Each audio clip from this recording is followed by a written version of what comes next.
if we didn't go there. Good morning, everyone. This is the December 17th, 2015 meeting of the Post Falls Urban Renewal Commission. I would like to call the meeting to order and ask Director Lean to please call the roll. Yes, Chairman. Chairman Baltzell. Here. Crosby. Here. Malzahn. Here. Rehrman. Here. Coles. Here. And Davis. Here. And let it be known or shown that Commissioner Carstensen is on travel and not with us today. He does have a body double stand-in. That's his cousin, Grinch Carstensen, Yes. joining us today. Yes. Thank you. Commissioner Davis, would you lead us in the Pledge of Allegiance? Be happy to. I pledge allegiance. Pledge allegiance to the flag Of the United States of America, and to the republic for which it stands, one nation under God, indivisible, with liberty and justice for all. Thank you. Okay. Are there any ceremonies, appointments, or announcements at this time from anyone? Seeing none, we'll move on to conflict disclosure. Is there anything on the agenda that a commissioner might have a conflict with at this time for today's agenda? See there be none. We'll move on to the consent calendar. Director Lean. Yes, good morning, Chairman Baltzell and Commissioners. Item A in the consent calendar is the Commission meeting minutes of November 19th, 2015. Item B is the Commission workshop meeting minutes from December 9th, 2015. Item C is the payables for this month totaling $635,724.42. Significant payables include pay request number 17 to R.L. Wadsworth for $597,381.81 and $19,867.18 to JUB Engineering on the Overpass project. And those will be funded by a $617,248.99 loan advance at Washington Trust Bank. Item D in the consent calendar is the bank activity report, which, that's not right. We should not have bank activity report in the consent calendar. We have, after payables, we have the financial reports as of November 30, 2015, that are as printed from our in-house QuickBooks accounting system and will be posted to our website. I would point out that the past financial statements have been presented on a cash basis, while the current month represents an accrual basis of reporting. This incorporates additional information on the balance sheet, equity section showing allowance for long-term debt, which offsets the outstanding balance of loans at Washington Trust and Community First, totaling $7,254,490.26.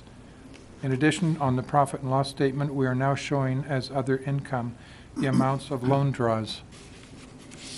These revisions and presentation are a result of discussions with our outside CPA as part of our annual audit process. The October financial statement has also been restated to an accrual basis and has been included for the record. Item F is the order of approval of payment for Tullamore Commons 2. The order of approval of payment in the amount of $325,000 was discussed at workshop last week, and a couple of revisions were made as a result of that discussion. Item G is the approval of the amendment to the agency bylaws. That merely changes our monthly meeting time from 7 o'clock in the morning to 8 o'clock. Your approval of the consent calendar will authorize the transfer of $726.08 accrued interest to the general fund and transfer to the INB checking account of $635,724.42 for general payables. Chairman Baltzell, I would answer any questions. I just have one comment, Director Lean, and that is to note that the changes in our financial statements as we're preparing them now was done in coordination with our Finance Committee for the Commission. They were involved in that process. So. Yes. Any other comments or questions Chairman, I had a couple of just typographical items on the minutes for the November 19th meeting, but I gave those to Diane before the meeting, so there's no issue. Anybody else have a question or comment? Tom? No? This way? Okay. I'll entertain a motion to accept and approve the consent calendar as presented and adjusted. Tom? Mr. Chairman, I'd like to make a motion to approve the consent calendar with the exception of item D, removing item D from the consent calendar. Thank you. I'd second that motion. Okay, second. And do we need a voice vote or Roll call vote, roll Chairman. call vote, please? Yes, Chairman Baltzell, Aye. Crosby, Aye.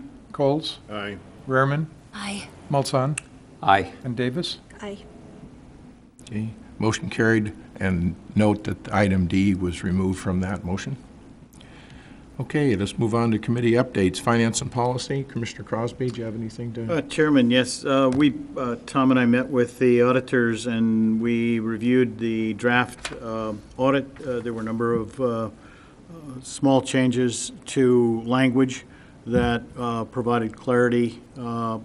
We also reviewed the November financial reports, and as you pointed out, the changes in the presentation of our balance sheet and showing an accrual basis are at the direction or suggestion of our auditor and according to recent changes, FASB changes. Okay. Thank you very much. District Review, Commissioner Coles? Don't have anything to add at this time. Have you heard any feedback yet regarding? I have not. From Olivia? Uh-huh. No, I have not. Okay. Director Lean, are you familiar with where she is with that? I sent her Process. an email, Chairman, asking what status was, and she said that based on our discussions last month, she was not going to pick up and start that process until mid-December. Okay. So I would presume that it is in process now. So we're probably looking by the end of January or so. We should. Probably, yes. Okay. Thank you. Anything else, Commissioner Coles? Okay. Communications, Property, and Personnel, Commissioner Carstensen is absent today. Does anyone else have anything to add along that line? We don't have anything. Okay. All right, citizen comments. I won't go into that today because other than our staff and the commissioners, I don't see any other citizens in the neighborhood this morning, so we'll move on to unfinished business. Yes, sir. On the Greensferry Overpass status, I just show that on October expenses, the current month expenses, that should be November expenses, I'm sorry. November expenses showed a total of $618,748.99, and the total expense to date is $14,488,830.67. On the RLW contract, we show a balance remaining of $288,945.37, and with accrued retainage of $528,472.59, there's a total remaining amount of $817,417.96, subject to payment through that, and that will close out the contract as far as funding is concerned. Question, Chair? Does the balance to date that you gave us incorporate the retainage since that's been earned but not paid, or is it only on the cash basis? The 14 million, That does include the retainage, yes. it does include the retainage? Yes. Okay, thank you. I think it says less retainage, does it not?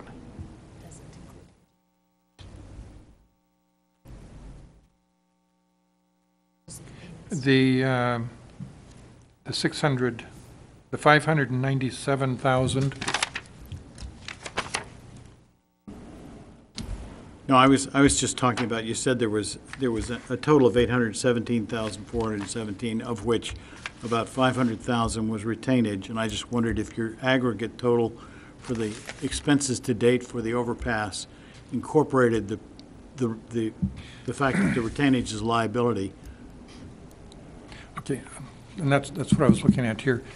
It does not include the retainage, because if you look at the amount of the draw from Wadsworth, that's 597,000, but the net pay request, the gross pay request was 628,000.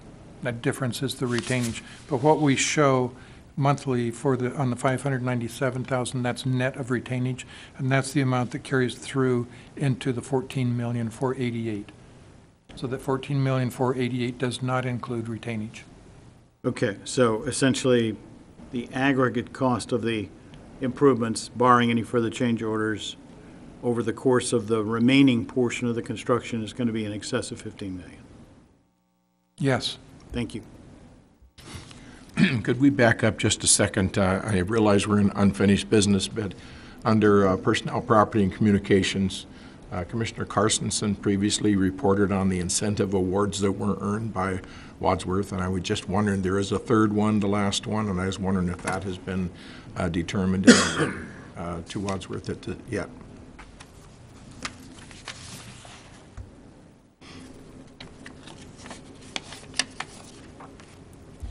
That is included in the current pay request. Okay, so it has been determined. It has been determined. It was less than the 100%. It was like 97%. Very close to the 100%. And the only thing I would point out along that line is that shows the confidence in the Citizens Review Board in the process that was taking place by our construction contract, and that they were doing a good job to be able to get close to 100% on the incentive award. So I think that's worthy of note. Go ahead, proceed, please. On just on schedule, as I mentioned at the workshop meeting, I'll just reiterate that for the general public now. On December 1st, we conducted a walkthrough on the project. That lasted 2.5 hours to inspect the entire project, what needs to be addressed, and what remains. The remaining contract work will comprise some minor activity over the next few weeks based on weather, and then the final work will be complete by late April, with the final completion on the project scheduled to be in May of 2016. We did sign a certificate of substantial completion on December 4th. So the substantial completion happens now. Final completion will be signed off, and that will happen in May. And we will have another walkthrough at that time to make sure that all of the items on the existing punch list have been taken care of. On, if there's no other questions on Greensferry, I would continue with other staff report items. Yes, please do. On Spokane Street lighting, we've had a lot of public inquiry on the lights out there.